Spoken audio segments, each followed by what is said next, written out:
More than $135,000 has been raised for Luigi Mangione's legal defense fund.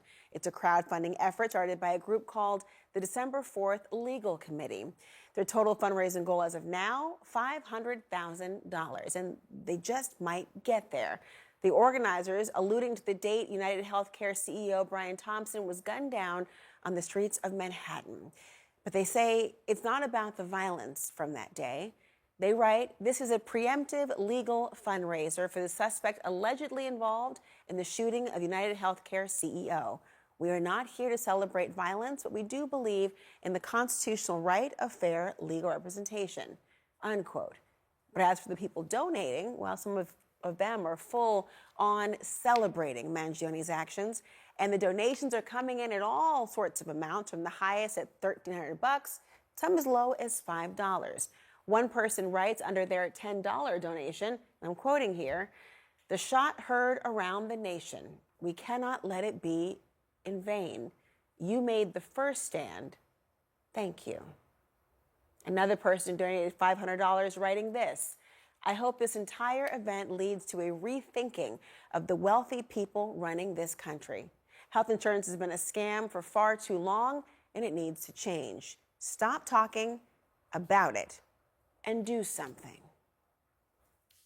Well, I want to bring in Sam Beard. He is the spokesperson for the December 4th Legal Committee and the host of Party Girls podcast. Sam, thank you for joining this evening. How many donations have you received this far? And are you surprised to see the level of support for someone who is a murder suspect?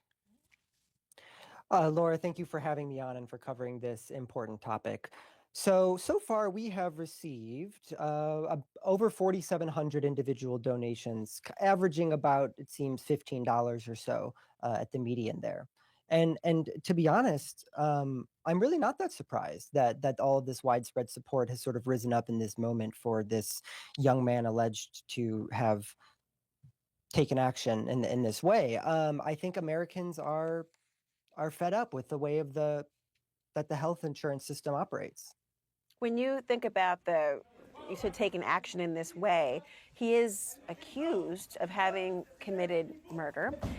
You've gotten people who've donated to the fund who are embracing and celebrating that murder of this man, Brian Thompson. What do you say to your critics who think this fundraiser is co-signing that murder?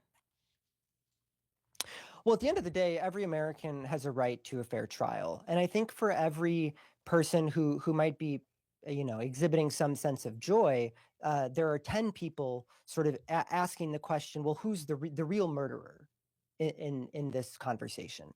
We're talking about the largest and most successful private health insurance corporation in the history of humankind, right? Which is successful precisely because they generate profits by denying claims, among other things.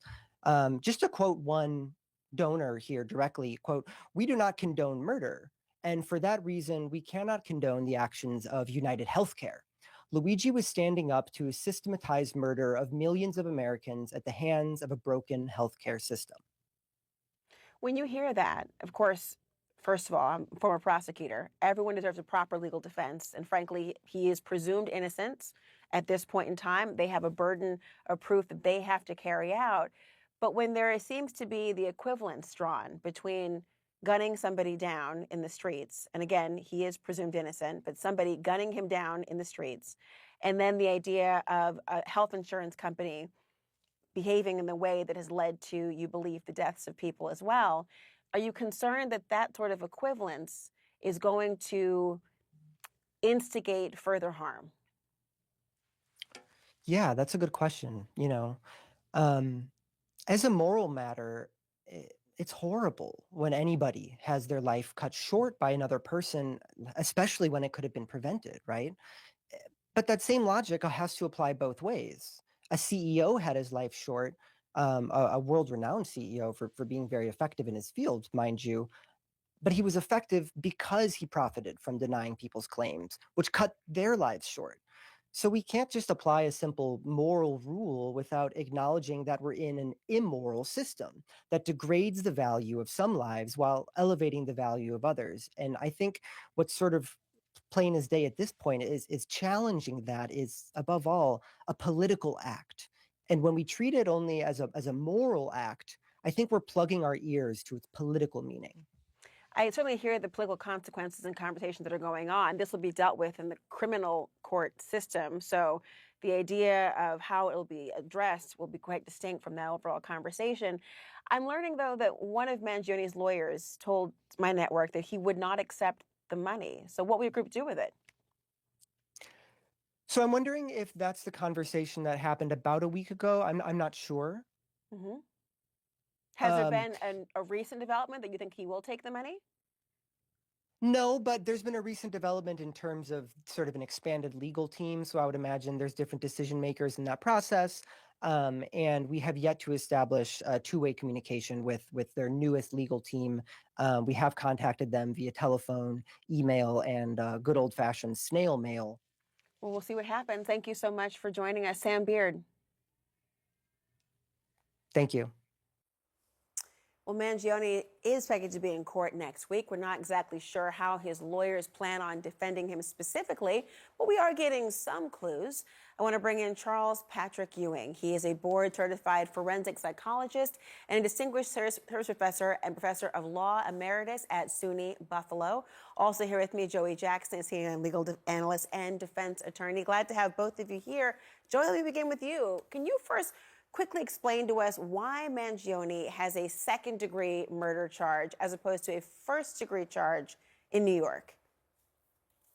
Yeah, Laura, good to be with you. So what happens is that in New York State, first-degree murder is reserved for the killing of a police officer, a peace officer, a judge, a correction officer, a first responder. You don't generally get first-degree murder unless it pertains to one of those issues. The only other conceivable way that it could be first-degree is if it's in furtherance of some act of terrorism, which could be a viable charge, depending upon, of course, what authorities continue to find with respect to that is Luigi Mangione's state of mind, mindset as it relates to the actual crime. Murder in the second degree, however, is preserved for everything else, and that is intentional murder. And so generally people who are charged in New York State with murder are charged with murder in the second degree, absent one of those delineated consequences or actions that I noted before. Really important to get that distinction. Thanks, Joey. Let me turn to you, Charles. We're getting some hints as to what Mangione's defense could possibly look like. A former CNN contributor, Karen Agnifilo, just signed on to represent him. A few days earlier, here's what she told CNN. And so it'll be interesting, it'll be interesting to see where the opportunities are for him to defend himself. And it's looking more and more like I think he could potentially mount a psychiatric defense. And I think what Marianne was just saying is exactly right, because was he playing to the cameras versus is he having some sort of psychiatric event happening right as we speak, and are we watching it in real time on TV? That those are some of the things that will come into play, I think, in this case. Charles, how hard is it to get this kind of insanity plea or an extreme emotional disturbance plea, if he gets offered a plea at all, to have this line of thinking? Well, it's extremely difficult to make out an insanity defense, especially in New York State. In New York State, the burden of proof is on the defendant to prove, first of all, that he was suffering from a mental illness or from a mental defect, as the law says, which would be the equivalent of an intellectual disability. That's just the beginning.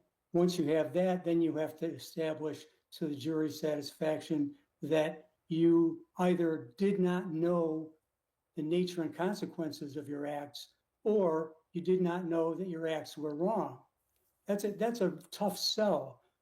About maybe somewhere less than 1% of all criminal cases that go to trial with an insanity plea.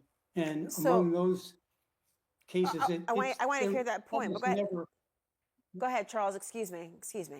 Yeah, they almost never result in a finding of insanity. But it's so difficult to get that finding from a jury. And without speaking to the merits of this case in particular, because I don't want to do that, but I will say that it's a virtual certainty that his lawyer will consider an insanity defense and will have him examined by a forensic psychologist or psychiatrist, maybe even more.